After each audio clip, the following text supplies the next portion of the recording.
I'm going to show you 10 recipe ideas for your next family holiday gathering or barbecue cookout. Spring is upon us, summer will be here soon, and all of these are on the menu. These are going to be good. Here we go. Hello everybody, welcome to my channel, Simply Mama Cooks. I'm Angelica. Today I'm going to show you how I like to make one of my favorite macaroni salads, Hawaiian style macaroni salad. It's so good. Here we go. Okay, so I'm starting with, this is 12 ounces, 340 grams of uncooked elbow macaroni. You could use the large ones. This is, I think, just the regular one. So I have my water ready and I'm gonna start boiling this. Here I have my water boiling. I'm gonna add salt. Going in with the pasta, or the elbow macaroni. I'm gonna give this a stir. And I want this to cook not al dente like you would a really good pasta dish. I want to cook this tender. So about 8 to 9 minutes once it starts to boil again. Okay, so one of the ingredients that I found in the Reddit post is dehydrated minced onion. I'm going to add like 1.5 tablespoons. These ratios really are to your preference. I want a little bit more. I really like onion, but anyways, so what I'm going to do is rehydrate this with 1/4 cup of the pasta water. Let's get some water. That should be enough. Okay, so I'm going to add that to, you know what, not probably like 3 tablespoons of water works. And just let that soak until I need it. I am going to drain the pasta water carefully and take it over to my sink.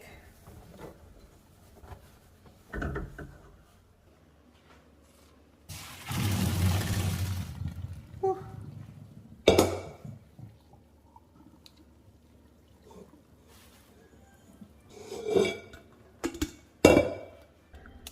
Now I'm going to add this to my bowl.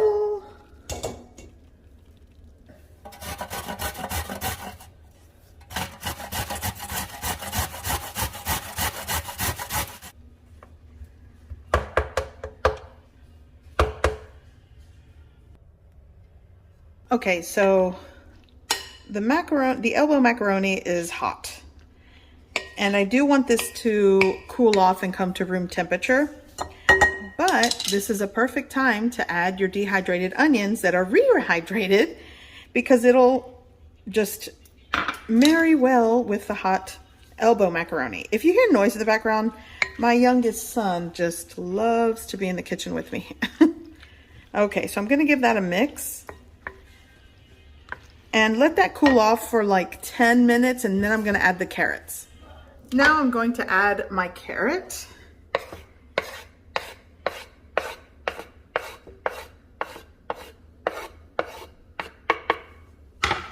Give that a mix. It already smells great, and it's just carrot, onion, and the cooked elbow macaroni. Okay, so this is still a little warm. I do want it to cool for another 5 minutes or so, and then you can at this point put it in your refrigerator to make it cold. I don't mind eating room temperature macaroni salad because, you know, we want to eat. But if you're doing this for a party or ahead of time, yeah, you can mix it up until this point, cool it, refrigerate it overnight, and then when you're ready to go to your barbecue party or serve it, then you add the mayonnaise and the other ingredients before you serve it. Because if you mix the mayonnaise and let it set overnight, it's not going to have that creamy look to it, because the mayonnaise will just, you know, the elbow macaroni will absorb everything. Okay, so I'm going to set this aside. So one ingredient that goes into this macaroni salad is tuna fish. Well, particularly with the L&L Hawaiian barbecue mac salad. And it's not even a whole can. I'm just going to add, I just broke apart a little bit, like 1 tablespoon of this. You 100% can add the entire can of tuna to your macaroni salad and call it tuna macaroni salad. But I'm really going for that L&L barbecue. And this might be a little too much, but 1 tablespoon of tuna fish, and this was canned in water. Okay, so I'm gonna add my tuna, and I broke it apart. That makes it a lot easier to mix. Now, mayonnaise is the next ingredient that you'll need, and I'm going to use well over a cup. You do not have to do that, but this is going to be a creamy macaroni salad. I am going off of some of the conversation thread or comment thread that was on that Reddit post, and a lot of mayonnaise goes into the salad, but it is up to you. The ratios, I'm gonna start, this is probably like 1 1/4 cups. And if I need more, I will add more. Let's try that. Another ingredient that you might find controversial that really, in my opinion, is not. MSG. A 1/4 teaspoon of MSG is going in. If you just don't want to use it, then, you know, leave it out. Maybe add a little bit of sugar and salt to taste. Here I have a 1/4 teaspoon of white pepper.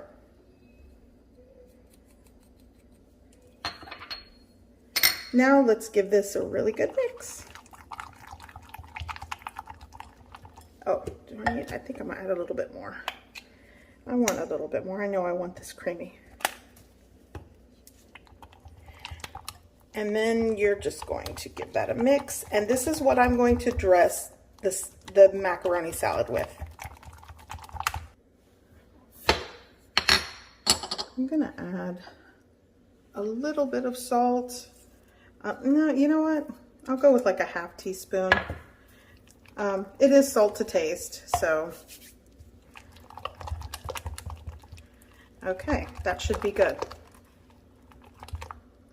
Some people like to add a little bit of sugar into the mix. You totally can do that. I was just strictly trying to go off of this list of ingredients that was on this Reddit post. Okay, so this is done. Okay, so this has cooled. And like I said, I'm gonna mix it with, I wanna get everything off of my, there we go.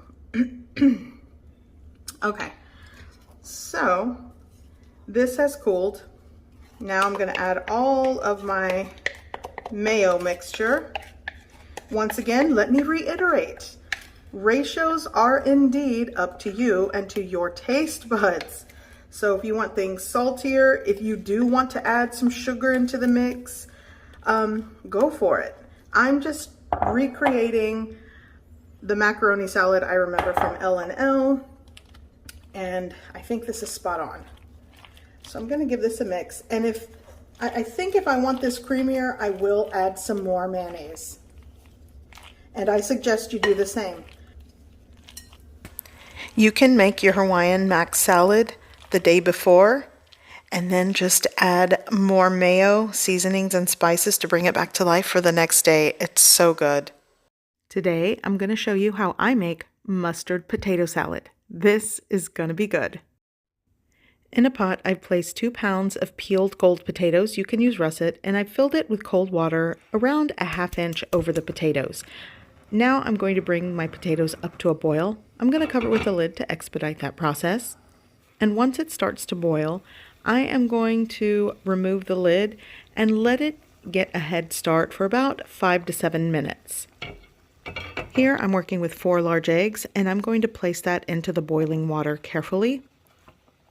And for the remainder of the cook time until the potatoes are tender, I'm just going to hard boil the eggs. It's going to take another 10 to 12 minutes.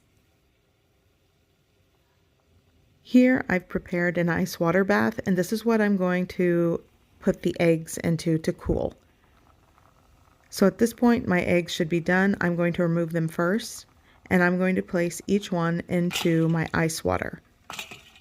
Shocking the eggs in the ice water bath actually makes the peeling process a lot easier. So I'm going to let these cool completely. My potatoes are done. I'm just going to check them, and once they are tender with this chopstick, I am going to shut off the heat. Here I'm working with a medium to large bowl, and I'm just going to put all of my boiled potatoes in the bowl to cool. I know a lot of people that do not like mustard potato salad. I do, and I have a lot of family members that do, but for those of you that don't want to add mustard, then just omit that, and then you just have a nice potato salad, sans mustard. It all works. Okay, to help expedite the cooling process, I chopped up the potatoes. Some of them are creamy and soft, some of them hold their shape. So now I'm going to peel my eggs.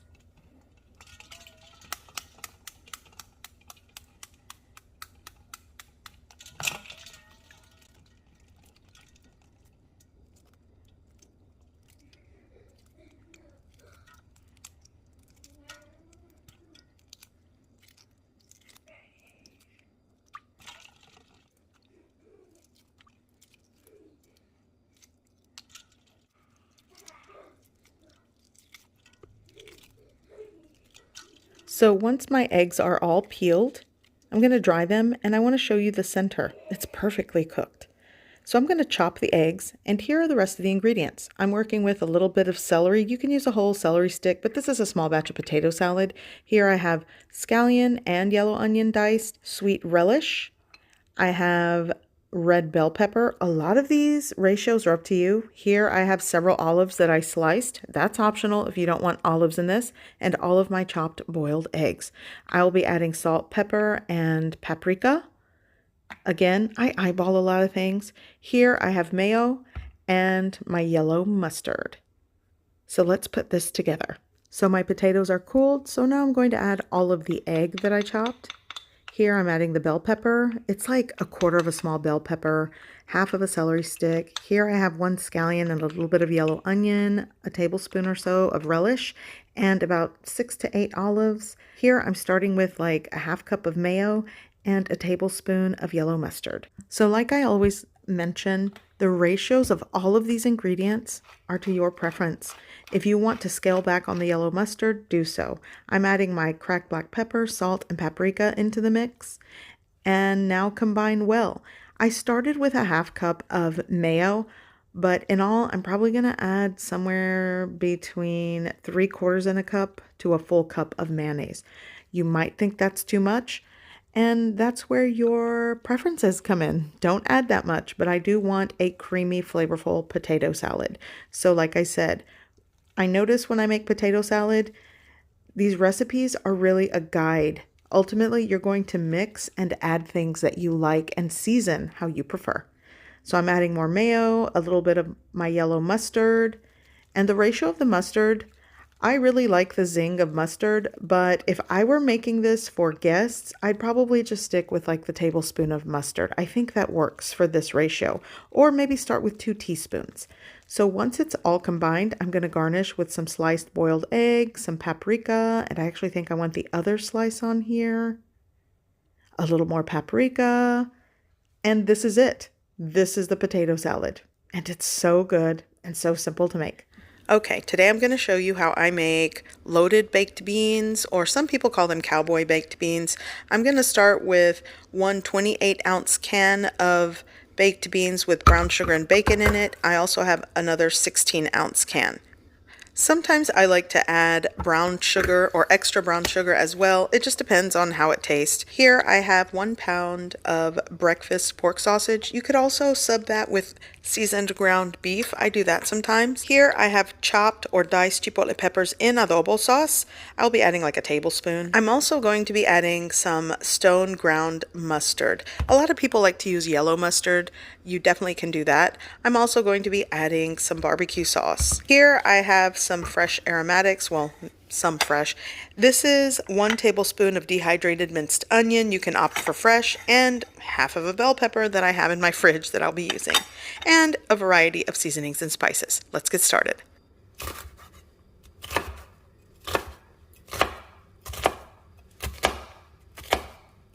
In a preheated pan, I'm going to add my breakfast sausage, and I'm also going to add my fresh diced bell pepper. I'm going to give the breakfast sausage and bell pepper a head start to make sure that it renders natural juices and some of the fat. Then I'm going to add my dehydrated minced onion, and it's going to basically hydrate with all those pan juices and rendered fat. So depending on the type of breakfast sausage you use or the brand, sometimes they have a high fat content and render a lot of fat.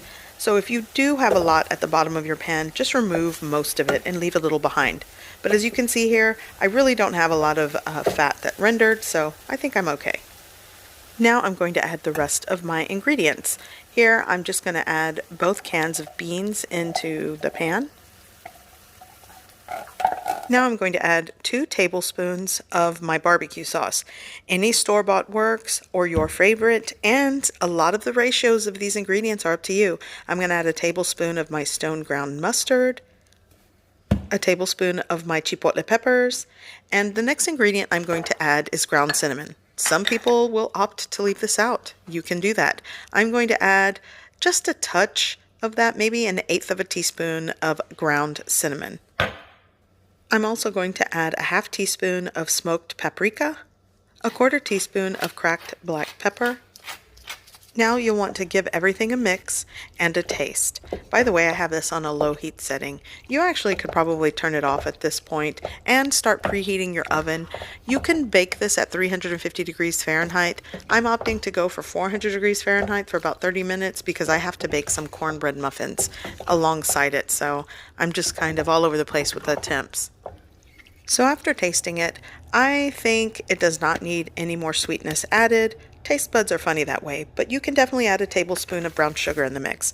I am, however, going to add just a couple splashes of Maggi, which is a seasoning sauce. Now you'll want to give it a mix, give it another taste, and adjust everything to your preference.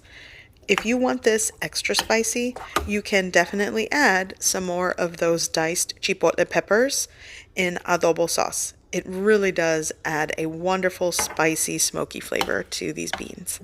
Okay, so I'm working with a 2-quart dish, maybe a 2.5 quart, and I'm using clean hands, and I'm going to add 1 or 2 tablespoons of softened butter to my baking dish. Now I'm adding all of my beans into the baking dish, and I will be baking this for about 30 minutes at 400 degrees Fahrenheit, or until everything is just bubbling, cooked, and a little browning on the top. I will be baking this uncovered. I'm making soft corn muffins today, so I'm going to start with a 1/2 cup of self-rising flour, a 1/2 cup of self-rising yellow cornmeal mix, a teaspoon of sugar. I'm going to give a quick mix to the dry ingredients. I'm going to add 1 large egg. And now I'm going to add buttermilk. You can start with 3/4 of a cup, and if you think it needs more, add a tablespoon at a time. I kind of eyeballed things today. Before I forget, I'm going to add a tablespoon of cooking oil into the mix, or you could add 2 tablespoons of melted butter.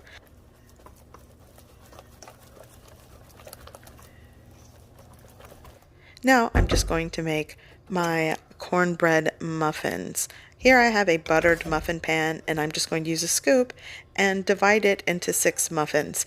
You probably could get around 6 to 8 muffins with this recipe. I'm just kind of going to overfill these a little bit to get 6. So I'm baking these at 400 degrees Fahrenheit for about 15 minutes or until they're done. So after about 35 minutes or so, the beans are done. So today we kind of skipped lunch. It's not quite dinner, but we're hungry. So I decided to make these beans with cornbread, and I was going to make some steamed rice, but my husband just said, give me the beans and cornbread. So that's what I did.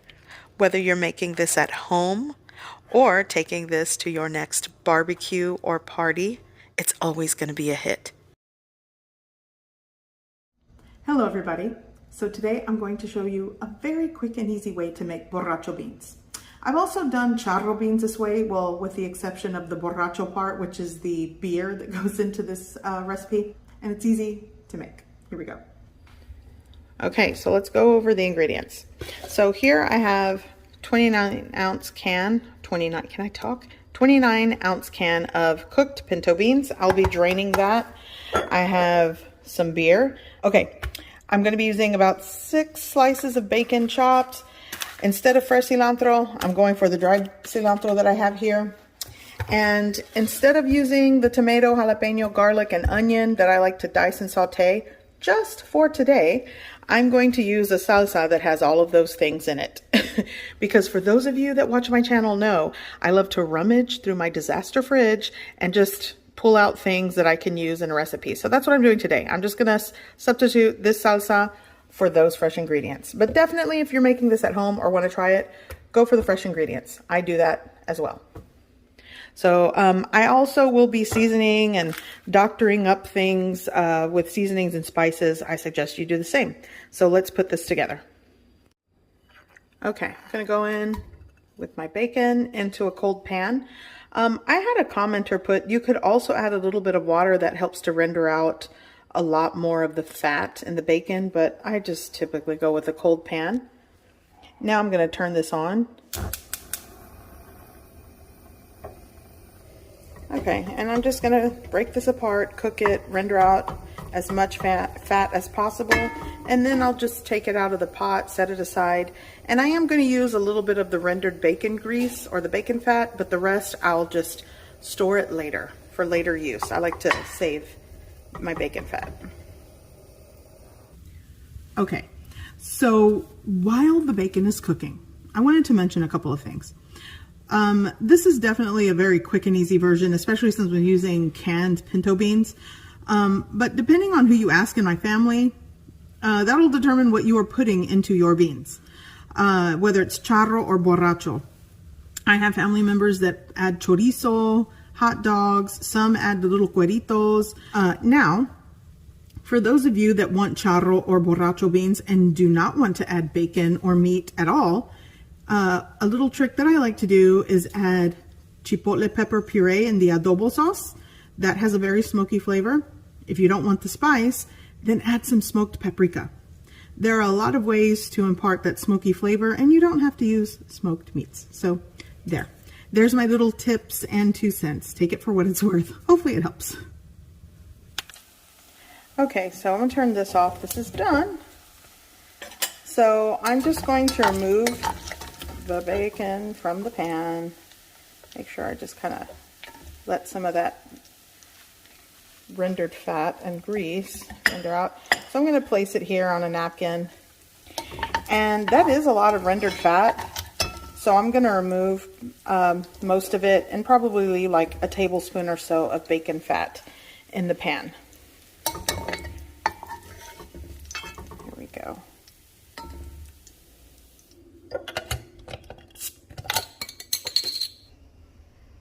Okay, so I've got a lot of the things I'm going to be using. I went ahead and took out a lot of that rendered fat. I left about a tablespoon or so in the pan. So what I'm going to do, typically this would be the part where you saute all of your fresh ingredients. I'm not doing that. I'm using like dried minced onion into the mix here. I'm also going to add, this is just to warm up these dry seasonings, some garlic powder. And I'm also going to be seasoning it with some of this chicken bouillon powder. Throw that in the mix. But I hear it sizzling, so now I don't want to burn anything. I'm going to add my beer, like a cup of beer. That's about 8 fluid ounces. Let that kind of, you know, you want to burn off the alcohol, especially since this is kind of like the quicker version. So we're going to pick up that fond, add my salsa puree, which has all that good stuff, garlic, onion, jalapeno, tomato. It has a kick. Ooh, yeah, that has a kick. I'm going to also add just like a teaspoon of my chicken bouillon powder. You guys know I use the brand Knorr, the Knorr brand, if you're curious. Okay, so gonna give that a mix. Give it a good mix. So I'm gonna add like, oops, maybe like a cup of water because I want this to be brothy. So we're gonna go add the water into the pot. Give that a mix. Here I'm going to add my dried cilantro, just a little bit. My son's excited there in the back. Give this a mix. I really want this to kind of simmer, but you know what? I'm just going to throw it all in the pot. So here I have my drained, rinsed, canned beans going into the pot. All the bacon. There we go. Give that a mix. And I'm going to bring this to a simmer. And I want these kind of creamy. You don't have to do that, by the way. That's mine. I'll eat that. I want this kind of creamy, so I want it to come up to simmer. And I'm going to let it simmer for about like 10 minutes. Crank up the heat here. I'm going to put the lid on it. And once I hear it simmering, I'll lower it just a little bit. And I'm going to let it simmer for 10 minutes. Give it a taste. And this is where you get to be creative.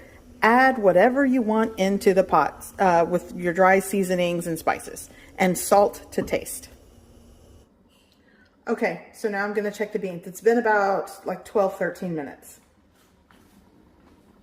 Okay, oh, that's kind of hot. Eee! Okay, so I'm going to shut this off. I already know they're done. I mean, the beans were already cooked. So this smells amazing. And, you know, I used salsa, but if you're using the, sauteed Roma tomato, onion, jalapeno, and garlic, you saute it in that bacon grease and all that, it will be less liquidy. But I added like 3/4 cup of like salsa I had left over. So you might need to adjust maybe the water, or if you're using strictly chicken broth, those are things that you'll have to adjust. But this, oh, it's going to be good. Okay. So I'm going to get a small bowl. Okay. So I'm going to try the beans. I'm probably going to make some fideo, some dry fideo, like a drier fideo with the beans, the soupy beans, and maybe some cheese quesadillas. I'm going to get some of this broth. And that'll be a meal. That's like an easy, budget-friendly meal. Okay. I like it a little brothy. Oh, it's going to be good. Okay, so I'm going to show you how I make a chipotle rice. I'm using the same technique I use to make my Spanish or Mexican style red rice. Just the flavor profile is a little different, but it's really tasty. And you might want to try it and you might like it. So here we go.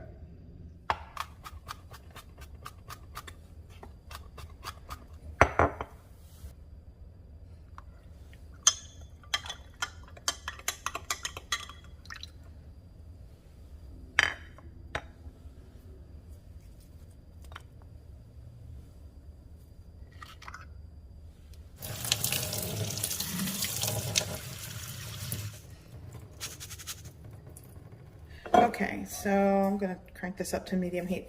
Here in my preheated pan, I'm going to add a little bit of cooking oil. And I'm going in with my rice that I pre-rinsed.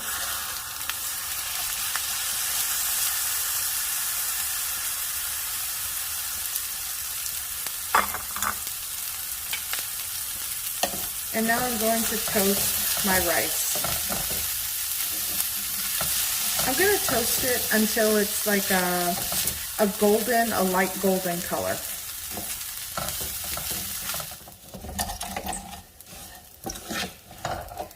Okay, so my rice is very aromatic right now. It smells so good. You can use long grain rice. I'm actually using basmati rice today, and it's really my favorite rice, quite honestly. Okay, so I'm going to go in with my fresh onion and just let that saute just for a little bit. This will really make the oils in the pan and everything in it fragrant with that onion flavor. Smells good. Okay, going in with my garlic. And this is going to go quick. I don't want the garlic to scorch or burn. So give that just a quick mix, because the pan and the rice itself has a lot of heat that it holds, so it'll do what it needs to do with the garlic. Now I'm going in with 2 tablespoons of unsalted butter and melt that down into the pan. Smells great already.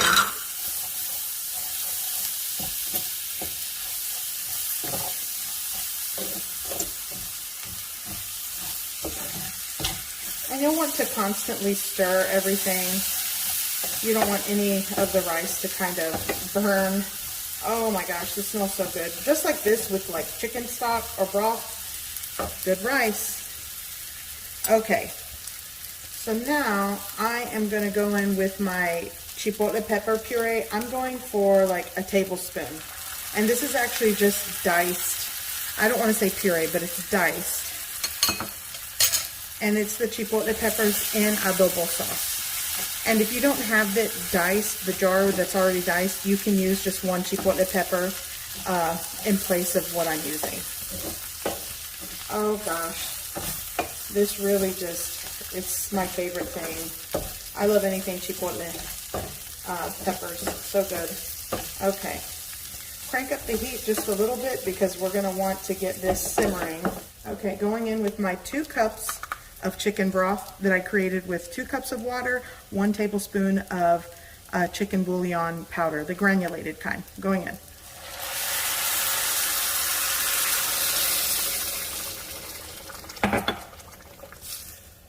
Just give it a quick little stir.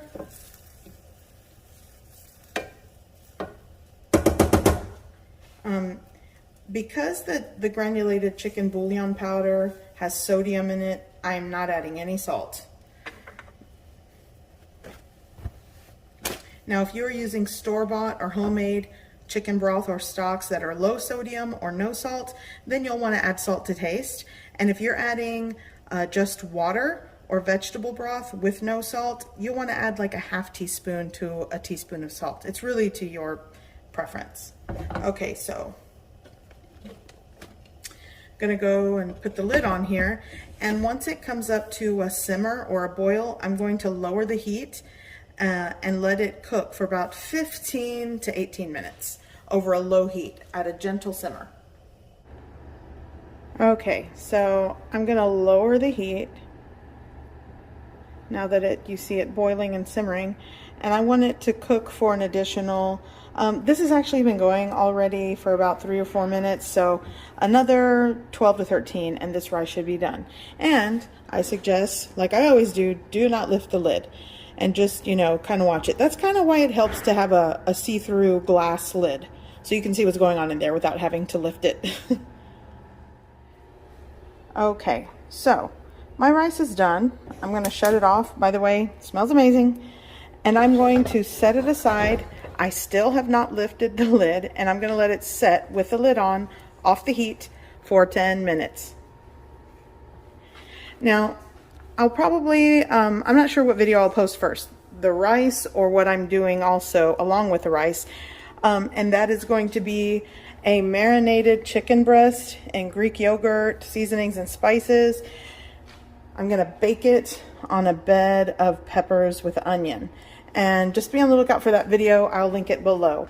But back to the rice. I can't wait till this is done. So just let it rest 10 minutes. Okay. Oh, that's not too bad. So it has been 10 minutes sitting here, maybe a little longer. I'm baking some chicken breast, marinated chicken breast. Again, be on the lookout for that recipe video. But check out this rice. It smells so good. The diced chipotle peppers in adobo sauce that go into this is just, oh, so good. Why is this not focused? Can we get it? There we go. Well, no. But yeah, this rice just perfect. Smells so good. And just those 2 tablespoons of butter with the chipotle peppers, just, it's really like one of my favorite combos. Today, I'm taking a page from that recipe for the viral cowboy butter, and I'm making it inspired by Mexican-style street corn. This is gonna be good.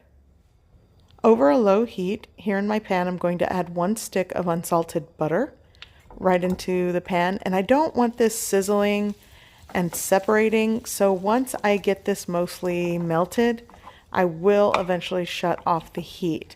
I just want to melt this down. And what I'm going to do is add the first ingredient, and that is 1 large clove of garlic that I grated. I'm going to add that right in. And at this point, if you're making this, you can shut off the heat. The residual heat from the pan, once the butter's melted and you add all the fragrant ingredients, it'll just help everything warm through and become fragrant. Here I've zested 1 large lime. I will be using half of the lime for juice. Here I have 1 teaspoon of crushed red pepper flakes, a half teaspoon of smoked paprika going in. I'm also going to add 1 teaspoon of that lime tahini. I love this, and it's so great in this cowboy butter. Here I have around 2 tablespoons of chopped fresh parsley and 2 tablespoons of fresh chives that I chopped. And I'm going to give that a mix. I can already smell the fragrance of this cowboy butter. It's so good. I also like to make this for carne asada or fajitas. Okay, so here I'm going to add 1 tablespoon of Dijon mustard. And I'm just going to scrape that spoon. I want all of it. By the way, if you don't have fresh lime, you can definitely use lemon. Okay, so I'm going with half of this large lime, and I'm just going to squeeze the fresh juice right into this pan. And then I'm just going to mix and combine this well. And this is pretty much done. You can taste it for salt, pepper if you want to add pepper, but this is what I do when I want to use this for corn. It's also great for, like I said, carne asada, fajitas, or seafood. So good. I'm going to pour this into a bowl and just let it hang out and let it kind of marry together and cool. And this is done. I'm working with 4 ears of cleaned, sweet, fresh corn, and I'm going to take each ear of corn and I'm just going to chop it right in half.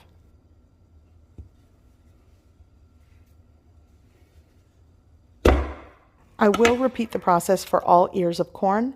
Here I have water boiling and I'm going to add some salt to that, and I'm going to add the corn that I've already prepped, and I'm going to let this boil for around 4 to 5 minutes.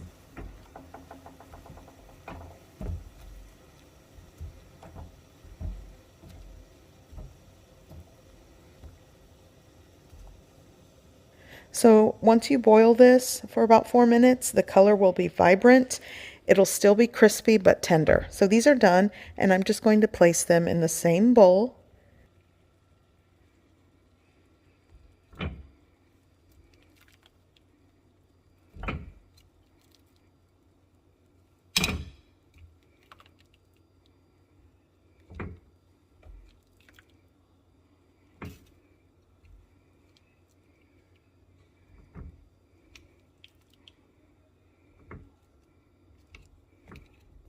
So now let me show you how I make these, and it's really simple. Here I'm just going to pour over all of this fragrant, flavorful cowboy butter for this Mexican street style corn. I've added cotija cheese and dig in. So I showed you some really good side ideas, but let me show you 4 no-bake desserts that are always a hit and easy. Today I'm going to show you that 5-ingredient banana pudding recipe that anyone can make. This is so easy and so good. Here we go. So I'm working with a large bowl to create the pudding for this, which is instant jello pudding. I'm using the banana cream. You can use vanilla. I have 2 large bananas that I'll be using. I'm also going to use around 8 ounces of the whipped topping, Cool Whip. You can make your own heavy cream and make your own whipped cream. That works as well, but this is the easy part. So I'm starting with 3 cups of cold whole milk. You could do 2%. That also works for the instant pudding. By the way, that 5th ingredient, I'm using Nilla wafers. You could also swap these out with the butter cookies, those Chessman butter cookies. I do that as well. Okay, so I'm going in with my package. This is a 5-point-something ounce package of banana cream instant pudding, and I'm just going to whisk this. You don't have to completely whisk it until it is extra thick. It makes it a lot easier to pour over the Nilla wafers and bananas if it's a little runnier. Okay, so in a 9x13 baking dish, or you could use whatever container or baking pan you have, I am going to prep the banana. I like to take off the stringy bits. And you can use around 3 to 4 medium bananas for this. I just had 2 large bananas, so I'm going to make it work. So I'm going to add one layer to the bottom of the cookies or the Nilla wafers and just sort of arrange them in a single layer at the bottom of the baking dish. Now I'm just going to slice in my bananas just all over. So this easy banana pudding, I'm sure all of you have made this or have tried it. This is one of my favorite no-bake desserts to take to like a barbecue cookout, a carne asada. It's so easy to travel with and make the day before. So I'm going to use a little bit of the second banana for this first layer just to evenly distribute the banana. And I'm just going to slice just a little bit more on this first layer. And now I'm going to pour over the pudding. And there are so many great homemade from scratch recipes for banana pudding, but I always just opt for this easier version, especially if I have other things to cook. I love to make this the night before. It's so great the next day. This is a great like icebox no-bake dessert to keep in your back pocket when you have guests over or you want to take a dessert to someone's house. So I'm going to layer the rest of the cookies. By the way, I'm using an 11-ounce box of the Nilla wafers. You might want to use more if you have a second box. I'm just making it work with one. So now I'm going to slice the rest of the bananas and arrange them on top of the second layer of cookies. And now for the whipped topping. Again, if you have like 3 cups of heavy whipping cream and you have some powdered sugar, you can make your own whipped cream.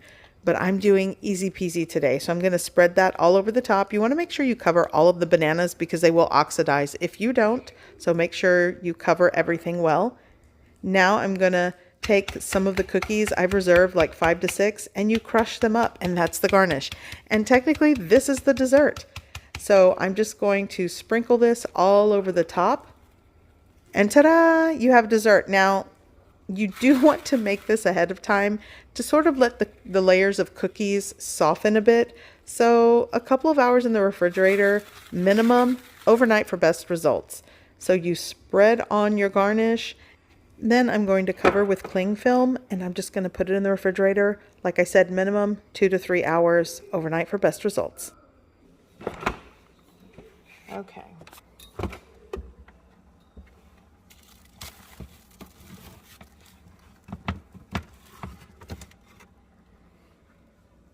Okay, so it has been 3 hours. I'm going to serve this. Everyone wants to try it. And like I said, this is great the next day. Make it ahead of time before your next barbecue. You won't be disappointed.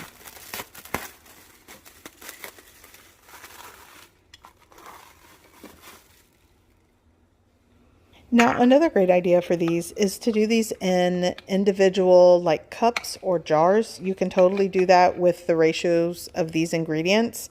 You probably could get somewhere between 10 to 12 small jars of this banana pudding. If you do this for like parties or things like that, it really does come together quite nicely. It's such an easy recipe.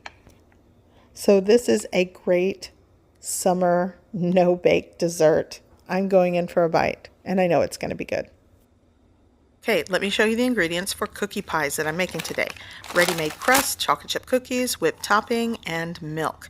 Here I have an Oreo crust, Oreo cookies. I'm also going to be using another tub of whipped topping and milk. And for the last one, ready-made crust. Here I have vanilla wafers, whipped topping again. I'm also adding fresh strawberries and milk. Okay, let's get started. Milk. Take a cookie, dunk it in the milk, and you're going to start just layering all the cookies that you dunk in the milk for the first layer, other than the pie crust being the first layer, honestly.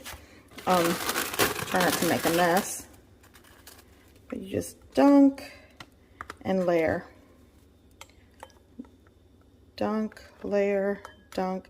And, you know, I'm working with clean hands, you guys.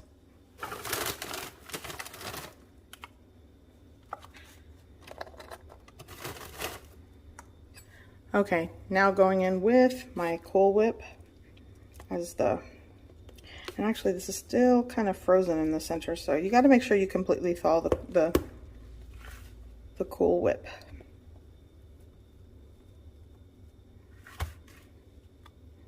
Now let's layer with our strawberries that I've sliced. Here we go. Back with the cookies, give it a dunk, and just put your layers on top. And actually I shouldn't, you gotta kind of make sure you shake off that excess milk.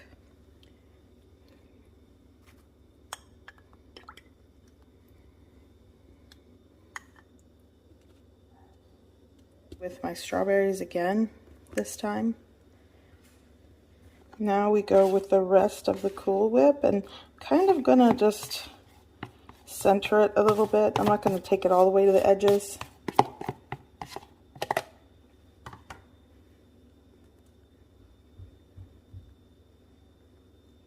So just gonna flatten like that, and you can kind of, there you go. So for a garnish, let me do this over here. I'm gonna crush, whoops. I'm gonna crush some of the cookies, and that'll also be a garnish. So you know there's cookies in it. Okay. There we go. Hey, not bad.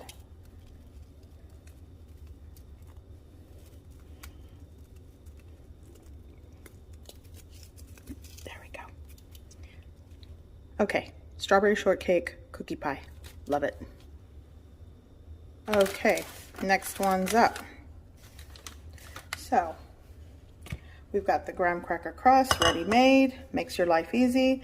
And now you're going to dunk the cookie in milk and start layering it at the bottom. That's your first layer. Well, yeah. And you want to make sure you kind of shake off excess milk when you dunk it. Give it a couple of shakes. There we go.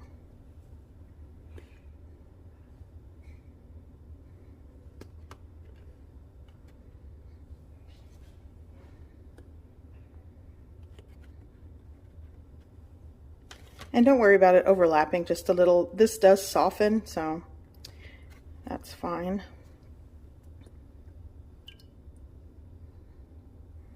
Okay, first layer done. Go in with your whipped topping and just kind of spread it out on top of all the cookies. And actually, you know what, before I do that, I think I kind of want to dunk a cookie and kind of fill in these little side gaps here for the layers. Yeah, so do that. Okay, now just spread it out. And that's another layer. Another layer of cookies. Let's start with the center.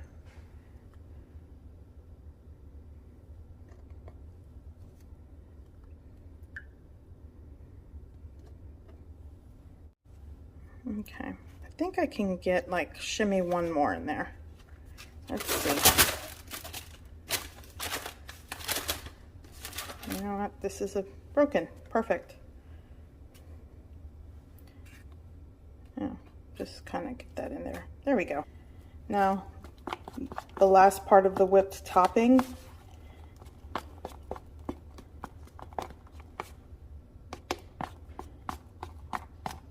I kind of do it like in the center and do kind of like a swirl, I guess. There you go. Now I'm going to take like one cookie and just kind of crumble it on top. And then there we go. Maybe I should have done it like this. Boom. Chocolate chip cookie pie done. Okay, so Oreo cookie pie. Here I have an Oreo ready-made pie crust. You're going to give a quick dunk to the Oreo cookie and do one layer of these dunked cookies.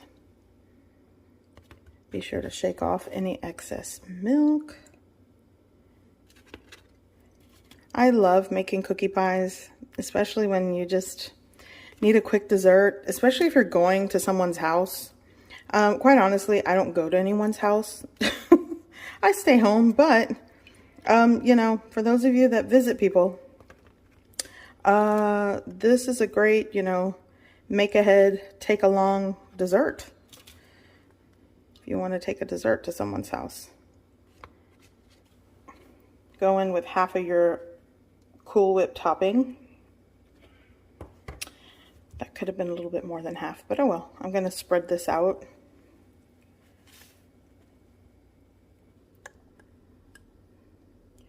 I'm going to go for I can do one more. Yeah, that works. Okay, the rest of your Cool Whip topping. I'm going to give it a mix in here to make sure it's completely thawed. I don't take it all the way to the edges when I place it in the center. But you can do what you like. And then just kind of go doop. Make sure you make that sound effect when you do that. The doop. There we go. So I'm going to take one cookie. And I'm going to crush it. It's kind of hard with Oreos because it has that filling. But this is my garnish. One cookie right on top. There we go. Okay. This is the Oreo cookie pie. Very simple. And you'll want to put all of your cookie pies go into the refrigerator for at least 4 hours. Actually, I won't say overnight for best results. I have done it overnight, but I think the 4 to 6 hours setting in the fridge before you serve works best. Okay, so here we go. This has been setting for about 3 hours, but I'm just gonna go into it and just show you how easy this dessert pie is. No bake desserts, perfect for the summer. All of these no-bake desserts and sides are perfect for your next family holiday gathering or barbecue cookout. So good. I hope you give this recipe a try. I hope you like it, and thanks for watching.